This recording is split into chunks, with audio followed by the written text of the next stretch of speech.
সাকিব আল হাসান চোটে পড়ায় ভারতে 2023-এর ওয়ানডে বিশ্বকাপে দুটি ম্যাচে বাংলাদেশ দলকে নেতৃত্ব দিয়েছিলেন নাজমুল হোসেন শান্ত।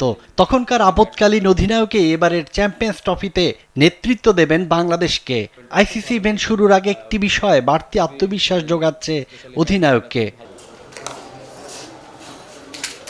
সদ্য শেষ হওয়া বিপিএলে মিরপুর, সিলেট, চট্টগ্রামে রান বন্যা দেখেছেন দর্শকরা। 715টি ছক্কার রেকর্ড হয়েছে এবার। স্পোর্টিং উইকেট হওয়ায় আত্মবিশ্বাস নিয়ে ব্যাট চালাতে পেরেছেন সবাই। তাতে লাভ দেখছেন শান্ত। চ্যাম্পিয়ন্স ট্রফির আগে ব্যাটারদের জড়তা কেটেছে, এখন আন্তর্জাতিক মঞ্চ তার প্রতিফলন দেখার পালা। আর নয় সৌন্দর্য নিয়ে চিন্তা, এবার নিজেকে সুন্দর করে তুলুন স্টাইল ম্যানিয়াক্সের সাথে।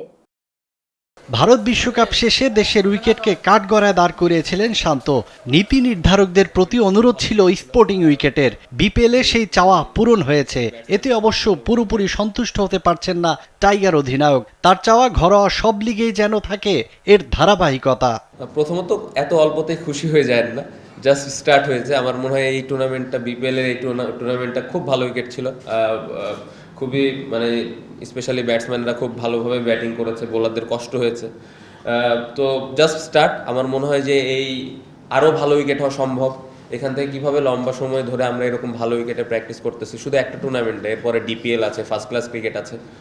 এই জায়গাগুলোতে যদি আমরা এই ধরনের উইকেট লম্বা সময় ধরে পেতে পারি তাহলে হয়তো গোয়িং ফরওয়ার্ড আমাদের এটা হেল্প হবে। বাট এই টুর্নামেন্টে ভালো উইকেট হওয়ার কারণে যেটা হয়েছে যে ব্যাটসম্যানরা একটু কনফিডেন্ট আছে এখন, বোলাররা কীভাবে ভালো উইকেটে কোথায় বল করতে হবে এই বিষয়গুলো নিয়ে একটু আইডিয়া অবশ্যই আগের থেকে বেটার। সো এটা অবশ্যই হেল্প করবে।